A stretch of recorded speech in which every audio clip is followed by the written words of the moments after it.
When it works well, we have smart people working on smart projects. When it doesn't work well, you kill that passion because your high IQ people are working on low IQ work. Facts. And say it for the people in the back, Bryan. Say it for the people in the back.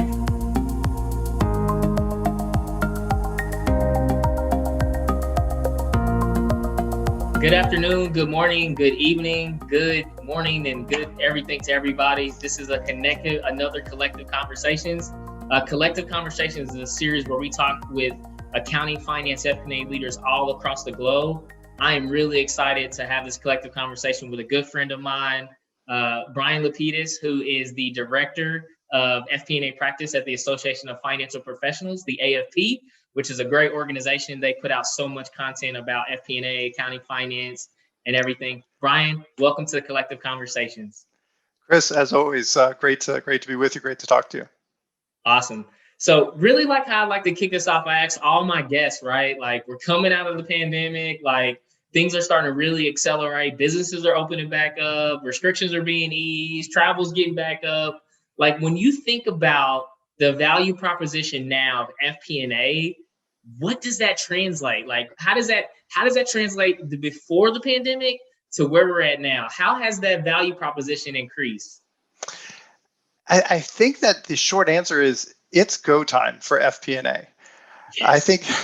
I think when we talk to our membership about what we saw during those unknown, uncertain months, right? Just think about March, April, May, June, where we were in 2020. It was all about show me scenarios, show me different options and sensitivities. And then quickly that turned into, okay, we've survived that first wave. Now let's think about what we're going to do. So everybody came back to FP&A and said, show me more options, more scenarios, and more outcomes. We actually had some data from our survey last year, and the request for forecasts was up about 50% in 2020 over the previous year.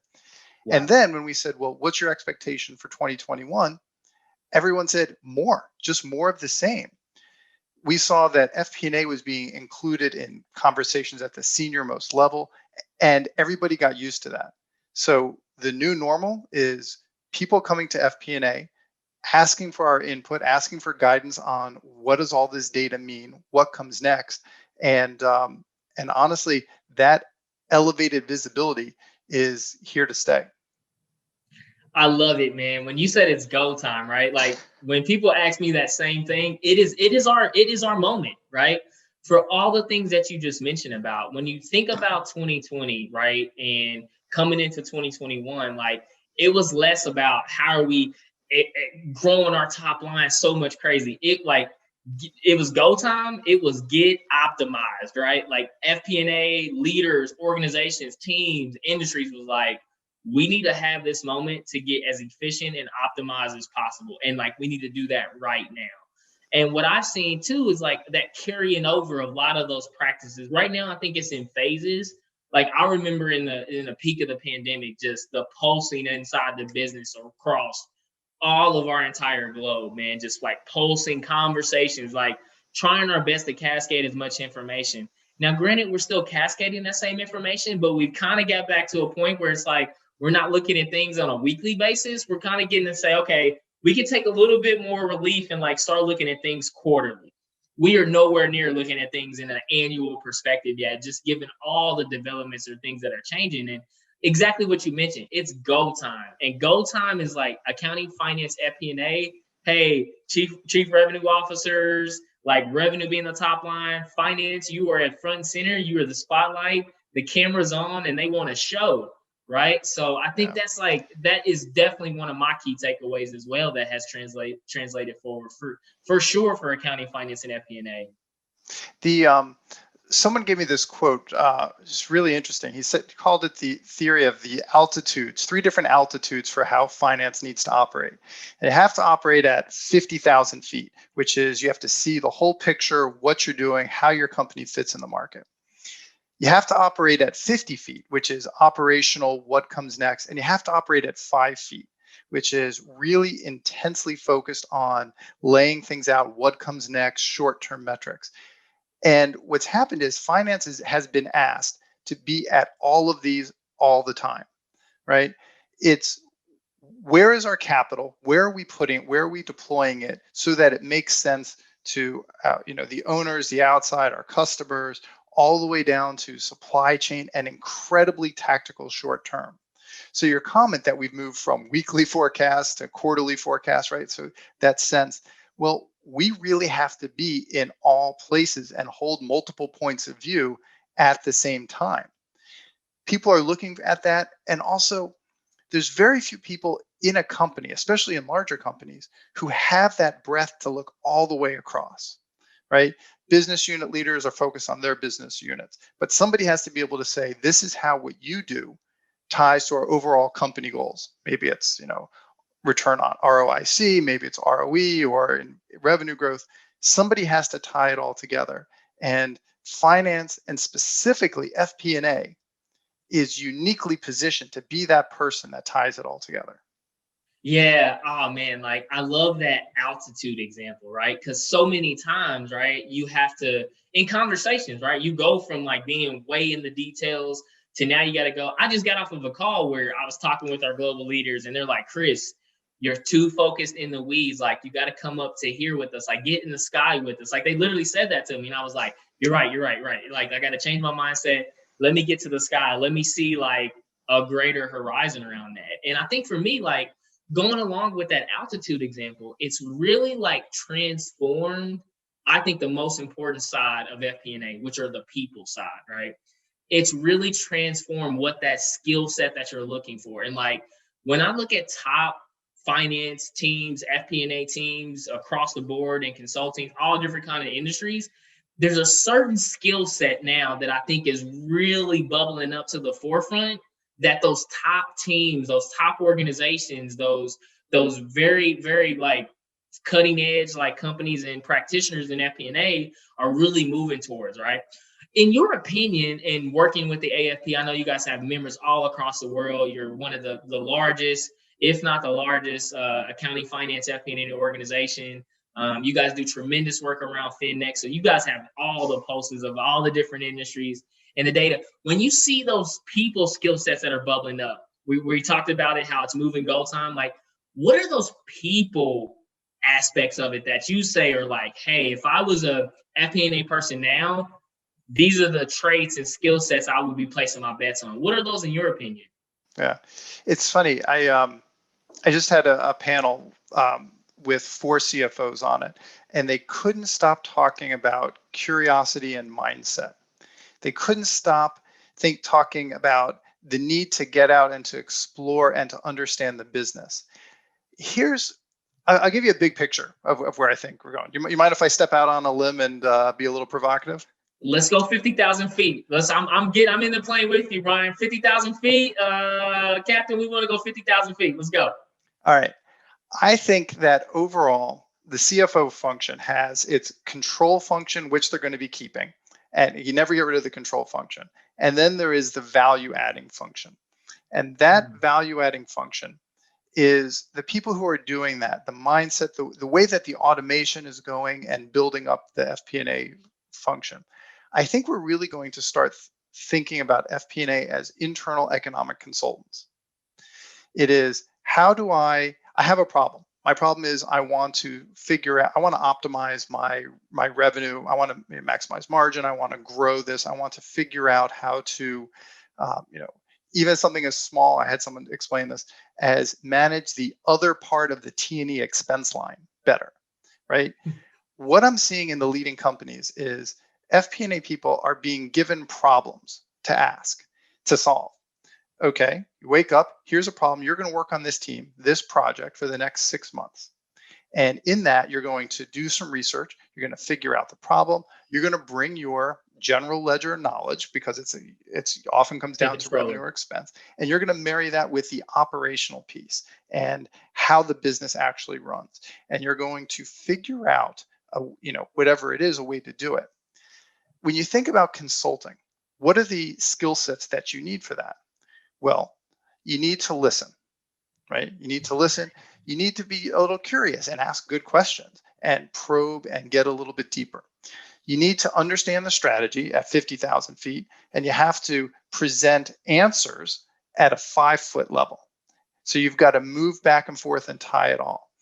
I think we're going to get to a place where FP&A is the SWAT team, whatever analogy you want to call it, but that internal tiger team that says, here's a problem, think about it from a capital, strategic, operational point of view. And I'll be honest, for a lot of people in FP&A, that's a really fun job description. Yeah.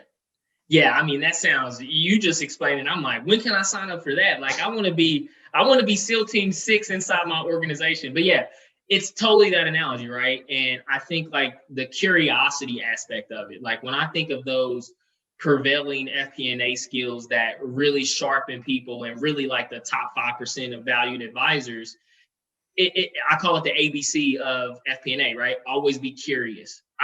Everything, like, you can learn the technologies, you can go build all the great partnerships, but if you're naturally just a curious person to say, well, why is that way? Or why do we do that? Or why is this being done this way and it can't be better? Like, the curiosity aspect is definitely a key differentiator, right? The second thing you talked about was like around mindset. I talk about this so much, and the mindset comes from a lot of the traditional thinking of what the value proposition is for FP&A, accounting, and finance. Most of the value proposition that I see in organizations of all different kind of sizes, industry, scale, teams, small teams, large teams, all across the board, is they're the people that give me the numbers, right? And that prevailing theme, that prevailing value proposition goes into the mindset of business unit leaders, commercial leaders, and revenue leaders. And they just think, I go to finance to go get my numbers, right? Which is, don't get me wrong, that's a great kind of base, but that's not really moving the needle to where we need to be. That's not go time for us, man. That's just time, right? Like, and as you move that mindset, right, I think a lot of it has to be breaking down those leaders' view. And when I came to Amarsis, that was my prime example of that, right? Like, I came in, and I remember my first time meeting my international colleagues, and they were like, there's no way this dude is an accounting, finance, FP&A. Like, we hired a salesperson. He's not going to last in like 30 days. Like, there's no way this dude's going to last in 30 days. And once they understood, it was like, oh man, like, he knows his stuff. Like, he knows SaaS. He can speak IFRS. He can speak GAAP. And for the listeners, those are foreign languages. And I would recommend you go look those up, because you'll learn a lot about it. Right. But it's that mindset. And it was changing that, which I think is so important as we continue to shift to that spotlight that we have, right? Like, now's our time to break down the preconceived notion that accounting, finance, FP&A people are the ones with the green visors just sitting there punching calculators, right? And I'll tell you, the more people I talk to, the more I think the secret sauce to all of these things is have a project. If I were a CFO or the head or a VP of FP&A, I would find ways to invent and make projects. And there's a lot of reasons why. First, and I would design these projects as cross-team, cross-functional, because the number one thing that I hear from people, especially people outside of FP&A, is, I don't know the business, right? FP&A, we have the luxury of being close, of working with them. When people say finance, we're introverts, we don't understand the business. What they're talking about that usually comes from people who haven't had a chance to meet finance. Get your finance people out into the business. If you're in tax, if you're in international tax, talk about a knowledge-specific depth of expertise. Well, bring that to the business. Find a reason to get that out to the business. If you're talking, if you want to be able to educate the business on finance, get your accounting team and talk about revenue recognition with the business and get that knowledge into the business. The other thing that I would say about projects is it gets you out of your day-to-day and you think differently. That whole sense of working with other people, developing the curiosity, getting you away from the grind of close the books, create variance reports, have your review meetings, you get 1 week off at the end of the month and repeat, right? Yeah. Intellectually, Projects get you out there, and it's the way to learn new skills, right? Yep. They talk about the 70-20-10 split. So 70% of all education comes from on the job training. Well, design your job, or if you have a team, design the job for your team to learn something new. If you want to increase automation, yeah, you could send them to a class. You could send them to a conference. We always, great stuff at conferences, right? That's the great background, but you got to get your hands on it. And the way to do that, invent a project for yourself, invent a project for your team, make it cross-functional, cross-skill, introduce finance to the rest of the business. That's a great way to upskill everybody who it touches. Bryan, you were in my head when you said that. First thing I thought about was, I call them covert projects, right? And getting back to the example that we talked about, where FP&A, in your view, is going to be that special ops kind of team that you bring in to just missions, right? Getting those reps in. And to me, I agree with you 10,000%. Getting in the business, for all those listeners and people that watch this, if you're saying Chris, how do we get to these skill sets? How do we get to rechanging this value proposition? How do we increase change our mindsets? How do we just get naturally curious? Exactly, go find that, right? And I think more so than that, of building the business partnerships, getting the cross-functional knowledge, it actually pushes you outside your comfort zone, because now you have an opportunity to fail, right? Now, a lot of times I've seen organizations, they want to go do these projects, right? And they see oh man, this was everything I thought it was going to be. And you see them want to get a software implemented, and they were oh, this isn't what I thought it was going to be. And now they're in a 3-year cycle of implementation, right? But it puts you in that position. And the only way to really, like you said, get that experience and get those reps in is you got to find those covert projects. My number one covert project in any organization, go partner and work cross-functionally with the sales side of your business. I don't care what you're doing. You can be selling widgets.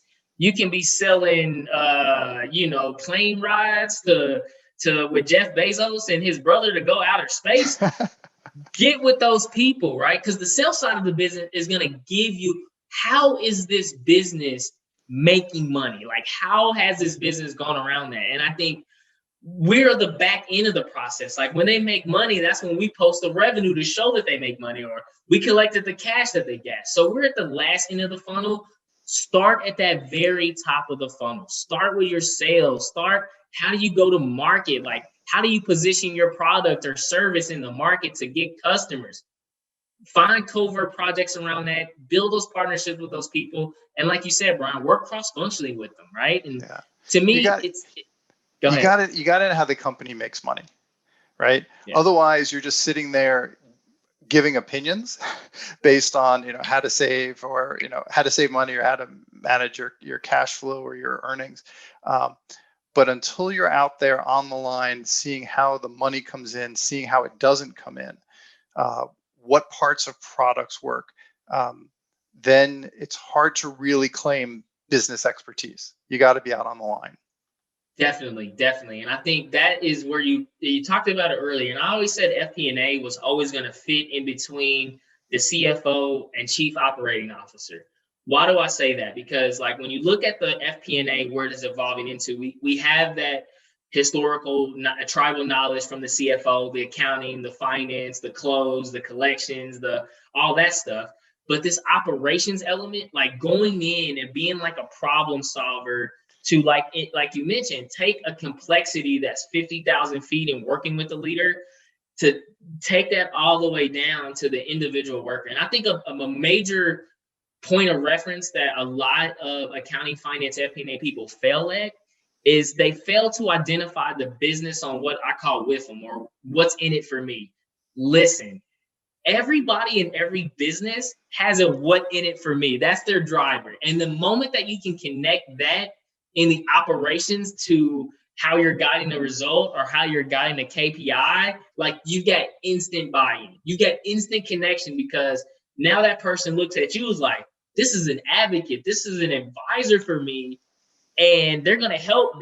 They're working. They know exactly what I'm trying to get out of this. And they're connected to how it's going to drive results. And now that builds that trust, that builds that relationship, that builds the opportunity for you to have those projects. And it gives you kind of the safety net to fail too. It kind of like, hey, I know this is a good person. I know Chris has good intentions and he knows what's in it for me. The project didn't work out, but here's what we learned from it. I think are so important nowadays.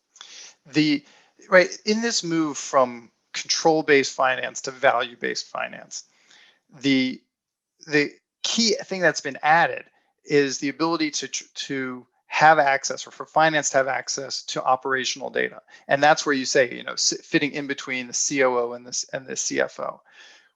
In a control-based world, it's all about the general ledger, making sure your financial controls are in place and strong, and you're moving money appropriately, and you're reporting to the investors and the audit committee and all that, right?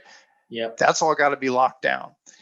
The opportunity is to connect the financial data with the operational data, which is how the business thinks, right? I've got a product, I have a service, I have my Lean Six Sigma methodology that has mapped this all out.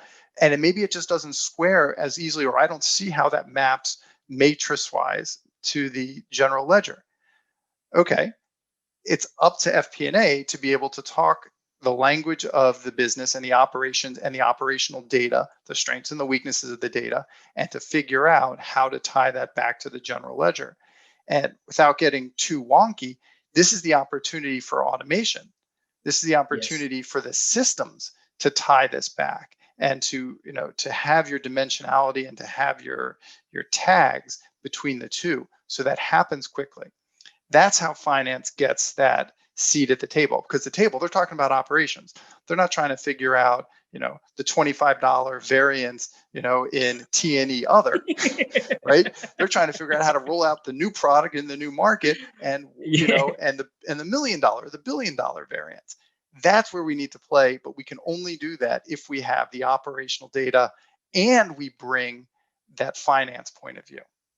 Yeah. And I think you brought up a great point to transition into. Like, to me, that role that technology plays in that value prop and those bridges that you mentioned is vital, right? Like, if you are at this stage of your business, going through the pandemic, and Excel is your business planning tool and it's your forecasting tool and it's everything, there are so many great technologies and tools out there that help put your people. See, I think there's a common misconception, right? Technology is not meant to solve and give you everything that your business needs to run your business, right? Like, the role of technology is not meant to, I can have technology in here and it just guides my business for me. Like, I sat on with a Fortune 100 company talking about this, and they were just like, we want AL, we want prescriptive and predictive analytics. I was like, okay, great. You get that information. What are you going to do with it? Well, it's going to guide our business. How are you going to take AI and machine learning and outputs, and that's going to be the driving force of your business? The role of technology is meant to put people in the best position, right? The best position for accounting, finance, FP&A is not turning and burning through Excel files. It's not taking all these source systems, aggregating them together, refreshing your pivot table, and that takes 3 hours. So you go out to lunch, you come back, you get the answers that you need. That's not the value prop, right? Yeah. It's saying, how do I have technology to automate, get all this stuff, to get to a point to now I can collaborate, I can communicate, I can connect on it, and I can also, inform the business about what this means. What do we say we're going to do? What do we do? And what are we going to do about it? That role of technology is so critical. And I think, like, when we see that evolution, what role do you think technology plays in our ability to altitude, in our ability to be curious, and really changing that mindset that we're trying to have in FP&A? So I'll tell you a funny story. I told this to somebody recently. So my father happens to be an incredibly handy person, right? He was a lifelong career IBMer. And then in his, he started a gig, right? Before they called it gig. So when I was young, he started a furniture building business. So he's the kind of person who's, he's studious, he's precise. And so he built out his own workshop in the basement. He made furniture just as a hobby, right? He's got all these toys. And over time, he gave up the gig. He does it for himself, and a lot of his tools have made this way to me, and including his trusty hammer, right? So for a craftsman to give up his hammer, it's a big deal. That's a big deal. So my dad gives me a hammer, right? Does that make me an expert craftsman? No. No. So if somebody has the best AI, the best ML, the best NLP process that you can imagine, and they turn around and they say, boom, you've got it. Does that make you an expert craftsman with those tools? Of course not. It's having the tool. The goal of technology transformation, right? Here's a big secret. The goal of digital transformations and technology transformations is not about the technology. Facts. Tech is not the goal. Implementation, your go live date is not your success point. It's all about getting people to use it. So it's user rates and utilization is more important than implementation. And being a digitally enabled finance function is what you want to be. And just to take that, I mean, that's kind of the term that I use, digitally enabled finance. And in that, the noun is finance. It's not about digital, right? It's about finance. And what does finance do? We are the stewards of company capital. Where it was, is it controlled? Do we have it in the right place to spend and pay our bills? And can we receive, right? Where it was, where it is, where do I put my next dollar of capital, which is what FP&A is. How do I get the best return on my next marginal on my resource? So digitally enabled are just the tools that can get you there. So you can do it with Excel, probably not optimized, but you can then go up the ladder and get more information, right? It starts with collaboration, then it starts with end-to-end processes, then you move to the ability to match your GL and your operational data. And when you tie all these together, you have this vision of increasing the velocity of all the things that FP&A does. What do? We allocate capital. Budget is a capital allocation process. Forecasting, capital allocation. Decision support, reviewing contracts and JV and M&A. All of that is capital allocation. So the ability to do that better relies on and do it better, and by that I mean do it faster, with input, with the right data, and not spend all of our time hitting export to Excel so that we can massage the data, so that we can reload into another system, right? Our ability to do that is enhanced by technology. Digitally enabled technology makes us better at our job of finance. And so that's how I view the technology component overall. I mean, your analogy, Bryan, on the handyman, like that is so precise. And you see it across the board, man. People always, it's this common misconception I see with so many different leaders and like people that like have 30 more years work experience. I mean, they think technology is going to solve all their problems. They think like, oh yeah, we'll get this shiny new tool and it'll magically just solve all of our insight problems, all of our collaboration. And to me, like technology is always one of those building blocks that is transformative FP&A. There's people, there's processes, there's platform, there's partnership, right? I call them the 4 Ps of FP&A transformation and evolution, right? And too many times, the first P people start with is always the platforms. They go to their Gartner reports or they go to these sites and they look at these tools. And of course, the SaaS tools are like, we can do everything for you. We'll do all that, right? And they get the hammer, and they're like, we were driving a car, and it's like, I thought you were building a house. Like, you need keys. You don't need a hammer. You need car keys. And it's just so much about that. And I think like you're exactly right. Is we've got to get to the point where we understand our business enough, right, to know what solution helps us put our people in a position to collaborate, communicate, and inform the business, right? Too many times people see the technology and they take the technology to try to fit their businesses and they don't have the people, they don't have the communication. Then it becomes a solution 2 months from now, 3 months from now, nobody knows about, and they're like, oh, did we implement some sort of solution or that did all that? You lose it, right? And I think like that's how we tying back to the mindset, right? Digitally enabled finance is a whole nother, like, I love that phrase, and I want to dive deeper into that, because the first thing I think about digitally enabled finance is like, I have access to tools and technology at my disposal that inform me to communicate to the business. I have tools, technology at my disposal to collaborate with the business.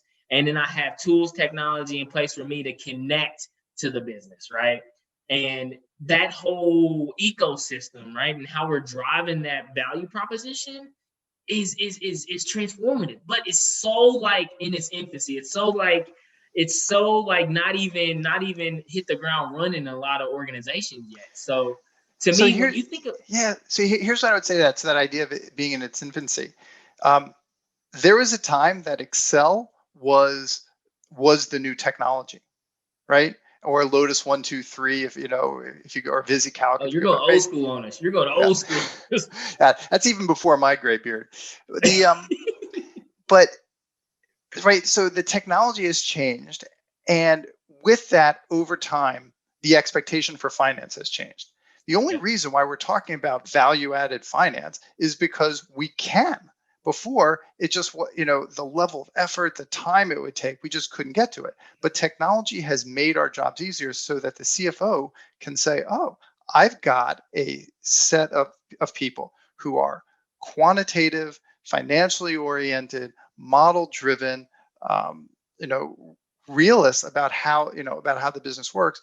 What else can I do with them? How do I bring that expertise out of the accounting and treasury department and put it more forward, which becomes FP&A?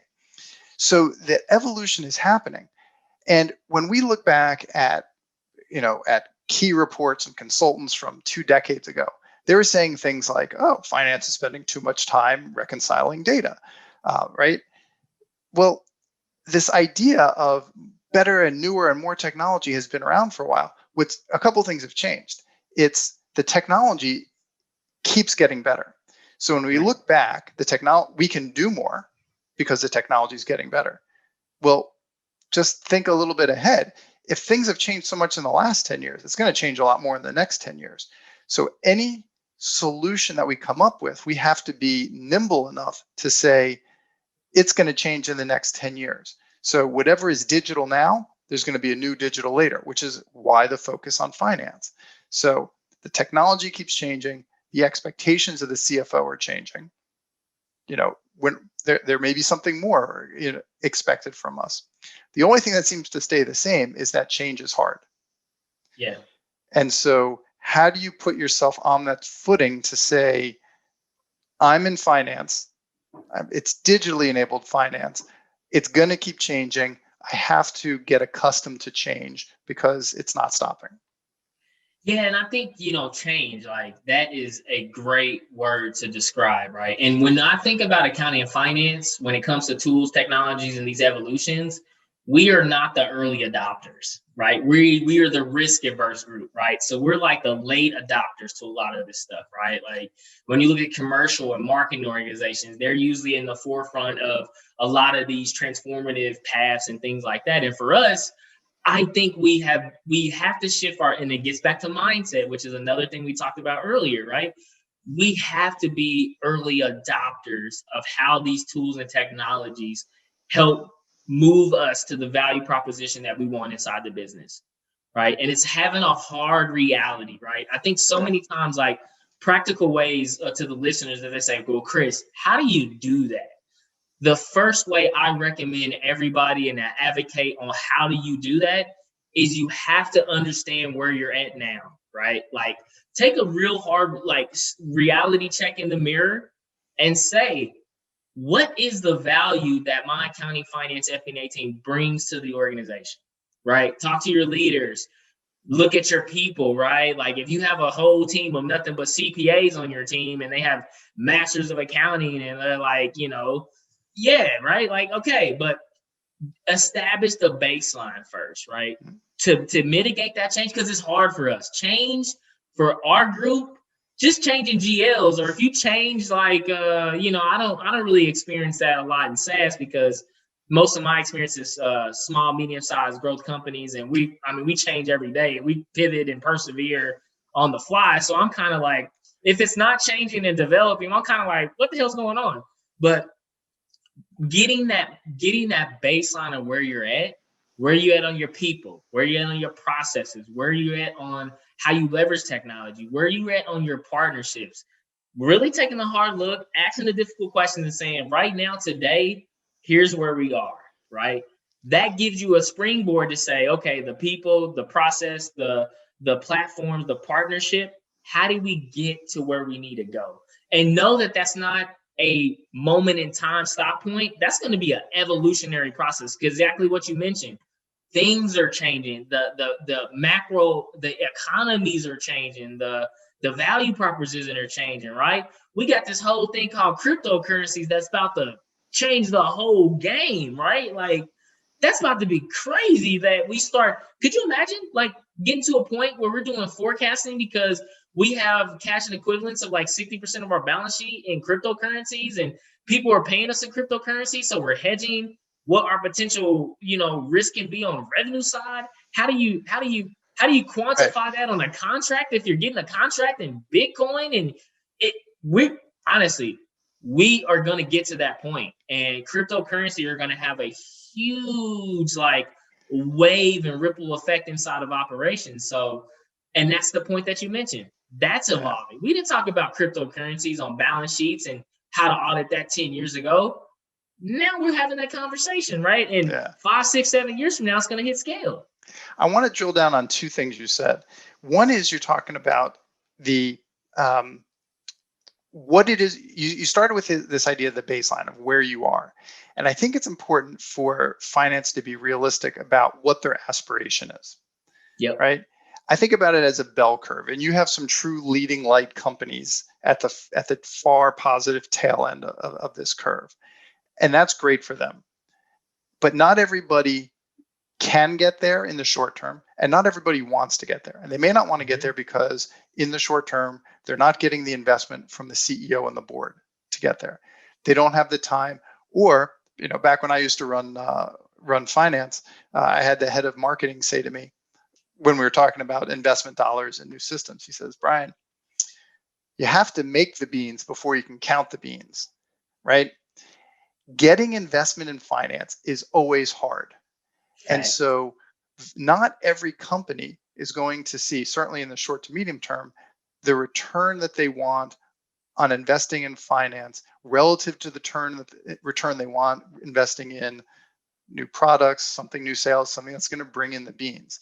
So setting your aspiration for something that's realistic in the short to medium term, I think, is really important. It's the cost to move your processes from a D level to a B level is a lot cheaper and a lot faster than it is going from a B to an A. That last mile, right, is so much more effort. So yeah, get from a D to a C and a C to a B. And then once you're there, then you could talk about that extra investment. Then you will have proven that finance can add value, and it'll make it a lot easier. Also, there's a mindset that I think some CFOs, not all, but I think some CFOs are really challenged by, which is finance is sometimes the manufacturer of earnings, right? We're going to delay expenses. We're going to cut expenses. This is where we're going to cut, because we have to make the numbers for whatever it is. And a lot of CFOs feel the need to set the example. We have to cut budgets to make the numbers for this year. So I'll demonstrate, and I will cut training, right? I'll cut my investment in my people. I'll cut my new system. Years and years of being the model and the exemplar of fiscal responsibility has added up and taken its toll. Facts. CFOs need to value their own people and what they do. They need to say, it's not just enough about control. I don't want to just be the control and cost focused CFO. I want to be the value CFO. And in order to do that, I have to invest in my people. I have to do all these things that we've been talking about for this whole recording, right? I've got to invest. I've got to make it happen. I've got to stop shortchanging my team. And it's not just about getting, CPE credits, to maintain, right, to maintain your CPA. There are new things to learn.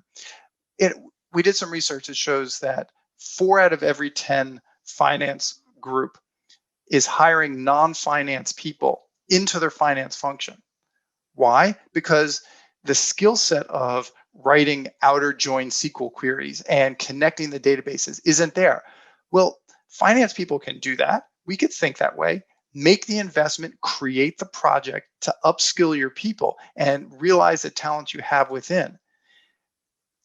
But it's easier to go out and say, I have a need and let me bring in this outside because it's easier to defend to the board.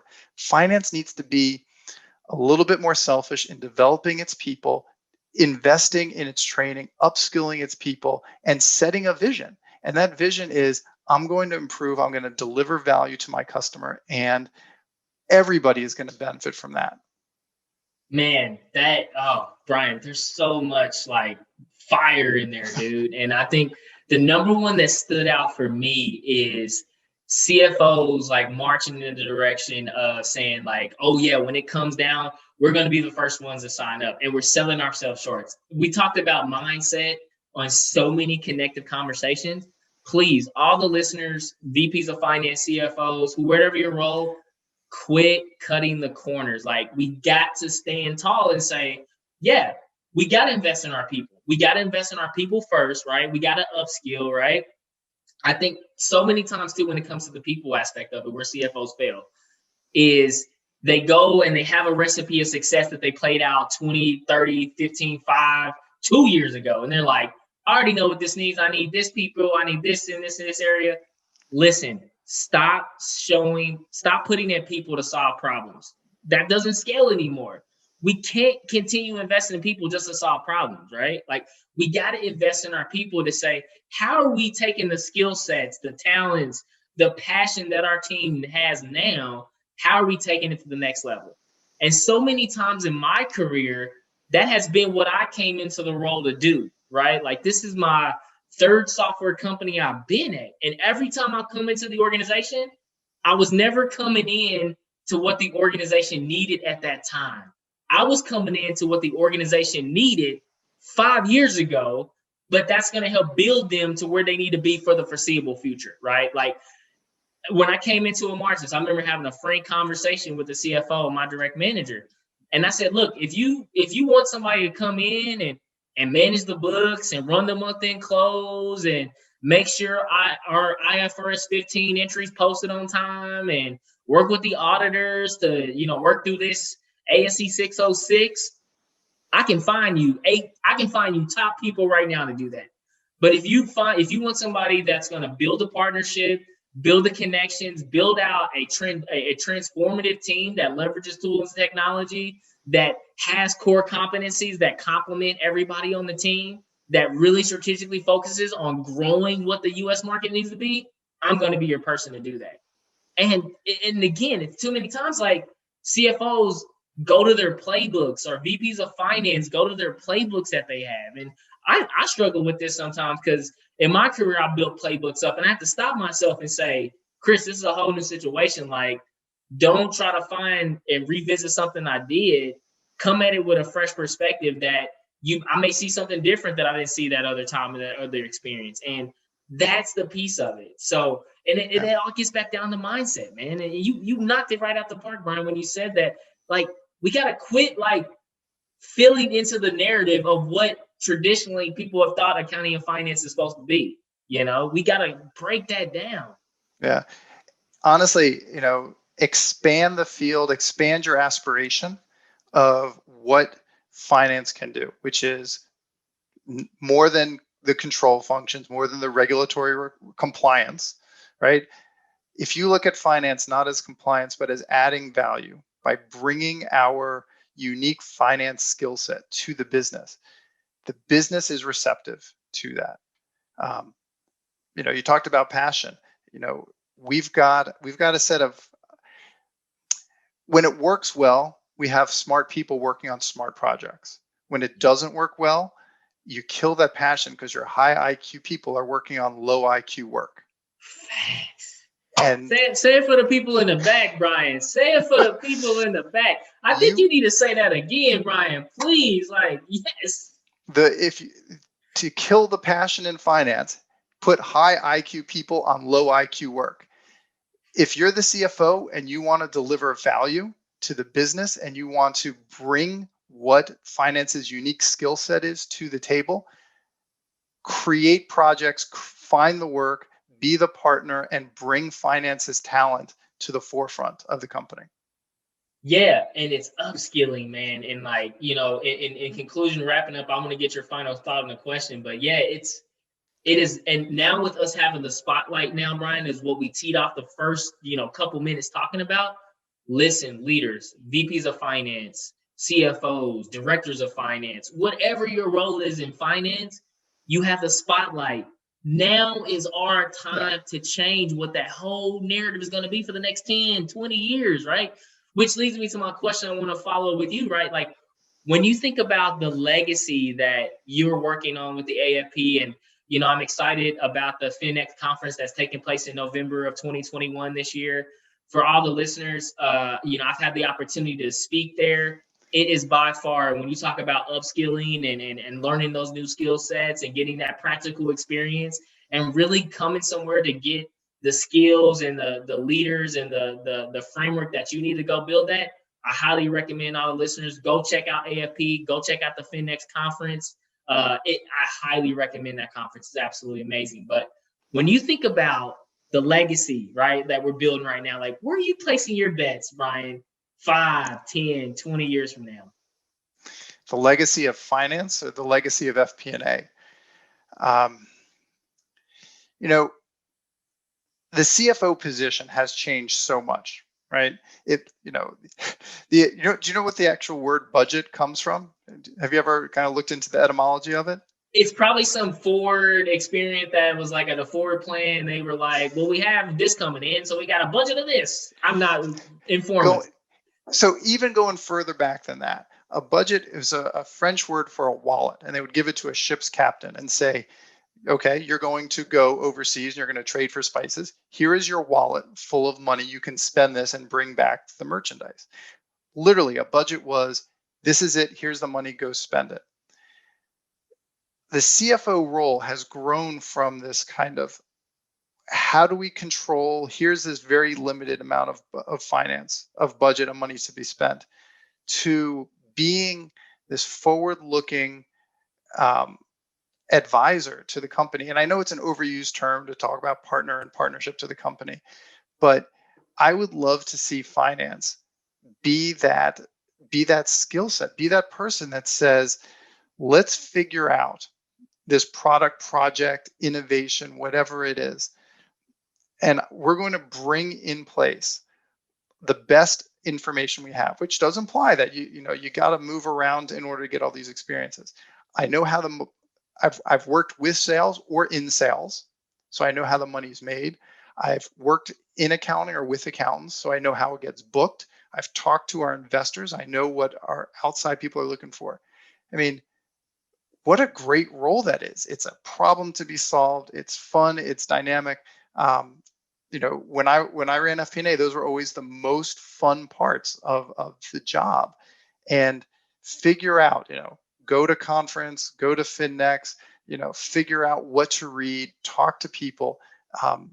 You got to upskill yourself now because the shelf life, the half-life of skill sets is shrinking. So you've got to keep learning on that. And honestly, that's part of the fun of FP&A too, right? It's always learning something new. Build that into your routine. That's where I see the profession going. Awesome. Hey, Bryan, I think, that is a great way of thinking about it, right? Upskilling finance, leveraging the resources that you have. To all the listeners, make sure you check out AFP, the Association of Financial Professionals. Not only their conference, but your organization puts out some tremendous content on all the topics that we talked about today. So I highly recommend, go check them out. Bryan, I want to thank you so much for your time, man. I sat here and you got me hyped, man. I'm like, yes, this is what we need to be talking about. I'm really excited about it. So thank you so much, Bryan, for joining Collectiv Conversations. Hey, always a pleasure chatting with you. And remember, it's go time. Let's go do it. It's go time. Let's get it. So to everybody, thank you so much for this Collectiv Conversations. Make sure to check us out on all our socials and check us out on YouTube. Hit the like and subscribe button, and make sure you check Bryan Lapidus out at the Association of Financial Professionals. He's all over LinkedIn. He's a thought leader. He's the man, and it's go time. Thank you for another Collectiv Conversation. Bye-bye.